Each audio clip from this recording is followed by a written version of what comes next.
중력 세 번째 시간.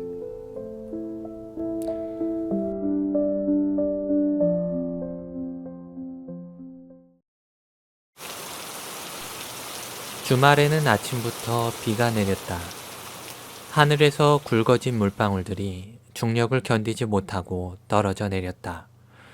구름도 커다래진 몸집을 받치지 못하고 부서져 내렸다. 후두둑 소리를 내며 창문에 부딪는 물방울이 아파 보였다. 빗방울은 내린다기보다는 땅으로 들이받는 것처럼 보였다. 이번 주말에는 어디를 좀 나가볼까 했으나 비가 와서 그만두어야겠다고 생각했다.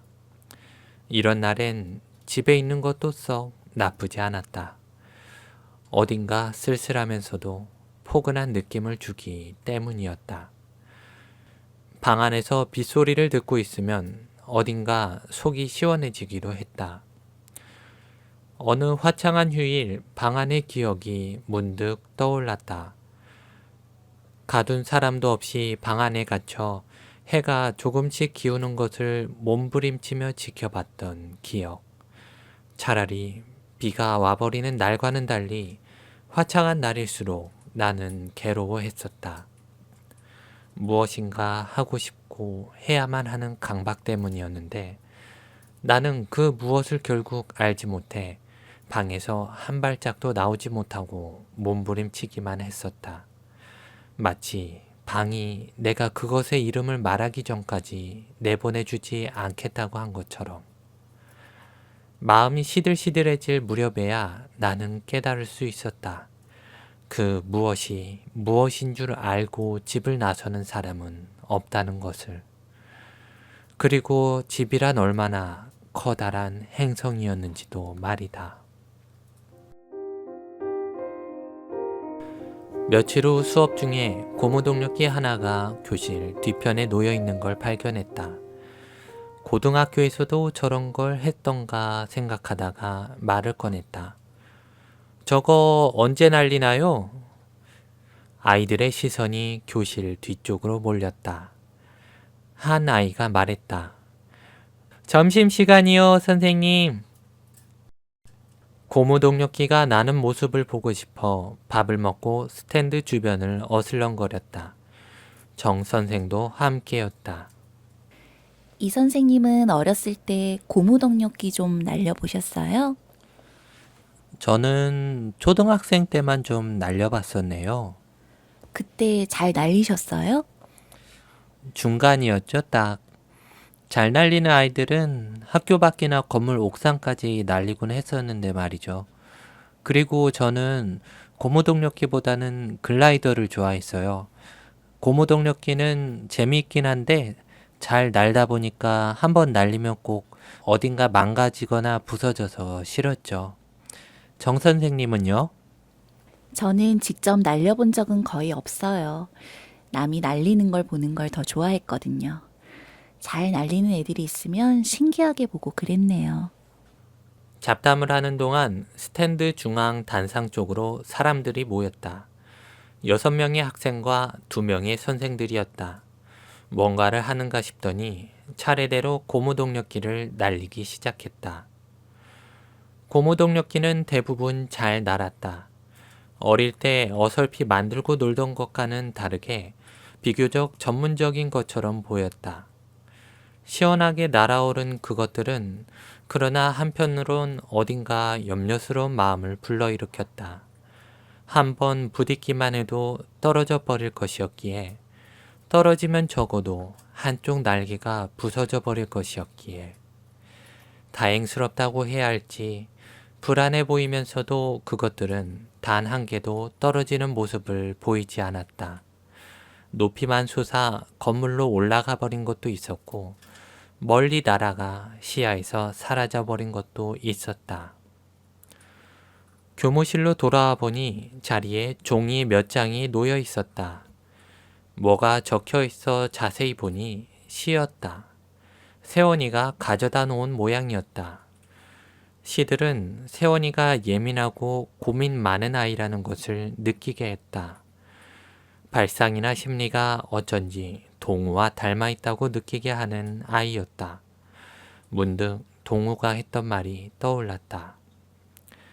사람에는 크게 두 종류의 사람이 있어. 다리만 있는 사람과 날개만 있는 사람, 이렇게. 다리만 있는 사람은 땅에서 살아야 하고 날개만 있는 사람은 하늘에서 살아야 해. 그런데 하늘인지 땅인지 한쪽이 욕심을 부린 거야. 하늘이 자기 사람들을 버린 건지 땅이 남의 사람을 탐내서 빼앗은 건지는 알 수 없는데 어쨌든 결과적으로 하늘은 텅 비게 돼버렸고 날개만 있는 사람들까지 땅에서 살게 된 거지. 날개만 있던 사람들은 다리를 어떻게든 길러내야만 했어. 그런데 다리만 있던 사람들과는 같아질 수가 없는 거지. 그래서 일부는 그냥 다리를 포기하고 날아가 버리기로 했어. 그러나 누구도 하늘에서 다시 살아갈 수는 없었지. 하늘은 비어 있었으니까. 대부분은 그래서 날아볼 시도조차 하지 못하고 날개의 흔적만 지닌 채 살아가게 돼. 그렇지만 그들은 원래 하늘에서 살았어야 하는 사람들인 거지. 땅에서는 날개가 여기저기 수시로 부딪혀. 날개뼈가 간지러워서 긁다 보면 날고 싶어져 견딜 수가 없어져. 날개는 아예 잘라내지 않는 이상 언제든 날개가 돼. 그래서 땅은 중력을 만들었어. 갑자기 많은 사람들이 날아오르면 하늘이 다시 땅과 같아질지도 모른다는 생각 때문이었지. 중력은 날개를 잊어버리게 했고 때로는 허공을 날아봐야 추락한다는 사실을 명심하게 했지. 어딘가 신화 같은 그 이야기를 듣고 나는 이런 질문을 했었다. 그럼 땅도 아니고 하늘도 아닌 곳을 찾아 살아갈 수는 없냐고. 그랬더니 그런 곳이 존재하는지를 우선 알 수가 없다고 했다. 지어진 게 있는 곳이 땅이고 지어진 게 없는 곳이 하늘이기 때문이라고 했다. 그 둘도 아닌 곳이 있다면 무언가가 계속해서 만들어지지만 곧바로 허물어지는 곳이어야 한다고 했다. 그러면 이름을 지어줘도 이름을 가지고 있을 무언가가 없기 때문에 그곳에 가도 그곳인 줄 알 수가 없고 따라서 누군가가 안내하거나 인도해 줄 수도 없다고 했다. 날개를 가진 사람들은 그렇게 서서히 날개를 잊어버리게 될 것이고 마침내는 모두가 그렇게 되어 하늘은 사라져 버릴 것이라 했다. 날개가 있는 사람과 다리가 있는 사람. 시계를 보니 수업 시간이 다가오고 있었다. 다음 수업을 준비해야 했다. 수업 시간에 본 세원이는 오늘도 수시로 창밖을 내다보고 있었다. 수업 내용을 질문하면 대답은 썩 잘해 집중을 하지 않고 있는 것은 아니었다. 쉬는 시간에 잠깐 불러서 시를 잘 읽어보았다고 그리고 보여주어서 고맙다고 이야기했다. 제법 잘 썼다고 하니 그게 잘 쓴 건지 못 쓴 건지 자기는 잘 모르겠다고 했다. 시인은 왜 되고 싶으냐고 물으니 몰라요. 그냥 되고 싶은 게 없어서요. 라고 하고는 뭔가 지겨움 듯한 표정을 지어 보였다. 세원 학생이 꾸준히 시를 써갔으면 좋겠네요. 세원이는 감흥 없는 얼굴로 나를 잠깐 동안 응시했다. 그러다 말을 걸었다. 선생님, 어른이 되면 즐거운 게 생기나요? 선생님은 무슨 낙으로 살아요? 예상 밖의 질문이었다. 어른이 된다고 즐거운 게 생기는 것 같지는 않네요. 그리고 이해할지 모르겠는데 인생을 지탱하고 끌어줄 만큼 튼튼한 낙이 따로 있는지 선생님은 잘 모르겠네요. 그냥 사시는 건가요, 그럼? 무엇으로 살아가는 게 아닐 뿐이지요. 세원이는 더 어두워지지도 밝아지지도 않은 얼굴로 나를 가만히 쳐다보았다. 그냥 기운나게 흔한 희망의 말이라도 해줄 걸 그랬나 싶은 생각이 들었다. 그러나 생각이 깊은 아이라 잘못하면 배신감과 실망감만 느끼게 될지도 모를 일이라고 생각했다. 감사합니다. 그러고는 자기 교실로 돌아갔다. 그 뒤로 며칠 동안 세원이는 창밖을 내다보지 않았다. 그래도 여전히 생각에 잠겨 있는 듯 했고 가끔 시 같은 걸 쓰는 듯 했다. 그러던 어느 날이었다. 교무실에 있는데 정 선생이 나를 다급하게 찾는 목소리가 들렸다. 이 선생님, 밖에 좀 나가보세요. 세원이가... 불길한 예감이 들어 박차듯 뛰어나갔다. 중앙현관 바깥쪽으로 사람들이 모여들고 있었다. 사람들이 보는 방향을 쳐다보니 세원이가 옥상 난간 위에 서 있었다. 세원아! 가만히 있어! 나는 옥상을 향해 뛰어갔다. 넘어질 듯 계단을 수칸씩 뛰어올랐다. 옥상 문은 다행히 잠겨있지 않았다. 옥상 밖으로 나오자 세원이가 보였다. 주변에는 며칠 전에 날려 옥상으로 올라갔던 고무동력기가 망가져 있었다. 세원이가 내 쪽으로 몸을 돌렸다. 표정은 언제나처럼 특별한 감흥이 없는 표정이었다. 흥분되어 있지도 침울해 있지도 않았다. 홧김에 올라선 게 아니었다. 선생님? 그래, 세원아. 저는 죽으려고 여기 서 있는 게 아니에요. 그냥 답답해서요. 어떻게 해야 이 답답함이 사라질까 시험해보고 싶은 거였어요. 죽으려는 것이 아니라는 말에 순간 안심할 뻔했다. 그러나 그 모습은 여전히 위태로워 방심할 수가 없었다.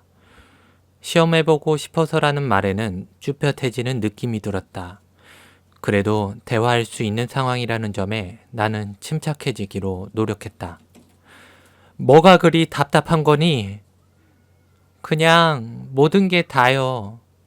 세수할 때도, 양말을 벗을 때도, 운동을 할 때도요. 밥을 먹는 일도 답답하고 지겨워요. 창밖에는 바람이 불어와요. 그 바람을 맞으면 답답한 게 잠깐은 사라져요. 지겨움도 멍하니 있게 되고요. 세원이의 말은 귀에 잘 들어오지 않았다. 말을 하고 있는 모양이 영 불안해 보여서였다. 난간에서 내려왔으면 싶었지만 어떻게 하지는 못하고 마음속으로만 바랄 뿐이었다. 그런데 선생님 덕분에 그걸 알았어요. 창밖에는 아무것도 있지 않았다는 걸요. 그걸 아니까 바람이 더는 불지 않았어요. 그랬구나. 그래. 실망스러웠니? 아니요. 차라리 기뻤어요. 더는 창가에 기대지 않아도 되겠구나. 근데 그러면 나는 이제 어디서 바람을 찾지? 그런 생각이 들었어요. 세원이는 고개를 돌려 사람들이 모여있는 곳을 내려다보았다. 땅에서는 사람들이 놀라 비명을 질렀다. 그래서 선생님한테 물어본 건데 선생님은 그 바람에 대해 잘 모르시는 것 같더라고요. 며칠 동안 생각해 봤는데 교실 안에서는 그걸 찾을 수가 없었어요. 등하굣길도 마찬가지였고요. 그래서 안 가봤던 곳에 가면 알 수 있겠지 싶어서 옥상에 한번 올라와 본 거예요. 그럼 지금 거기선 그 바람이 불어오니? 세원이는 잠시 말이 없었다. 그러더니 살짝 웃어 보였다. 쓸쓸한 웃음이었다. 바람이 많이 불긴 하는데 그 바람은 아니에요. 그리고는 갑자기 겁에 질린 듯한 표정이 되더니 말을 흘렸다. 이건 날아가 버릴 것만 같은 바람? 세원아! 세원이가 순간 휘청거렸다. 그걸 본 순간 나는 세원이에게로 뛰어갔다. 세원이는 균형을 잃고 난간에서 발을 헛디뎠다. 난간 위에 넘어졌고 난간 밖으로 다리가 미끄러졌다. 난간에 팔을 걸치고 매달린 상태로 세원이가 소리쳤다. 선생님, 도와주세요! 땅에서는 아까보다 더 큰 비명소리가 들렸다. 나는 세원이의 팔을 잡아당겼다. 언제부터 올라와 있었는지 정 선생도 거들어 힘을 보탰다. 다행히 죽을 생각이 없던 세원이는 적극적으로 난간 안쪽으로 몸을 움직였다. 그렇게 세원이는 난간에서 무사히 내려왔다. 순식간에 벌어진 일이었지만 나는 두근거리는 마음이 잘 진정되지 않아 바닥에 주저앉았다. 항상 차분하던 세원이도 많이 놀랐는지 바닥에 팔을 짚고 헉헉거렸다. 정 선생은 세원이를 끌어안고 다독여 주었다.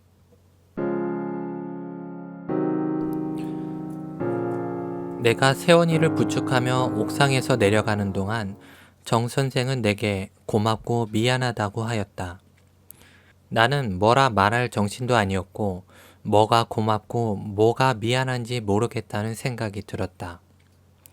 현관에 이르자 사람들이 몰려들어 괜찮으냐, 수고했다, 고맙다 등의 말을 쏟아냈다. 이윽고 구급차가 도착했고 세원이는 병원으로 실려갔다. 교장은 내게 오늘은 이만 들어가 쉬라고 했다. 정 선생이 차로 데려다 준다는 것을 마다하고 혼자 집으로 갔다.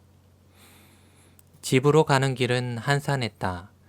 출근 시간도 퇴근 시간도 아닌 이때 지하철역으로 가는 길은 날개가 있다면 날개를 활짝 펴도 걸리적거릴 게 없을 것 같았다. 날은 흐렸고 구름이 끼어서 안락했다. 오랜만이었다. 이 느낌은. 내가 출근할 날이 며칠 안 남았다는 것을 깨달았다. 얼마 안 있으면 그들의 일상에서 나와 나의 일상으로 돌아가게 될 것이었다. 어쩐지 홀가분해졌다. 전화기를 끄고 남은 하루를 보냈다. 적적해서 라디오를 틀었더니 어느 젊은 시나리오 작가가 생계를 이어갈 수가 없어서 자살을 했다는 뉴스가 흘러나왔다. 라디오를 꺼버리고 몸을 씻은 후 일찍 잠자리에 누웠다. 꿈에 동호가 나왔다. 장소는 학교였는데 동호가 하늘을 날고 있었다. 그러다 갑자기 땅으로 처박혔다. 몸을 일으켜 세우고는 자기 어깨 쭉지에서 날개 한 쌍을 뽑아 던졌다. 그러고는 위를 올려다 보았다. 동호의 시선을 따라가 보니 옥상에 세원이가 있었다. 갑자기 바람이 세게 불기 시작했다. 나는 이게 또 무슨 일인가 싶어서 옥상으로 뛰어 올라갔다. 옥상에서 본 세원이는 날개를 펴고 있었다.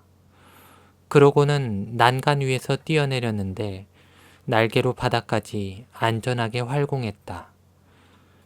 날개를 자세히 보니 끄트머리가 잘려 있었다. 착지한 후에는 날개를 가지런하게 접어 몸에 붙였다.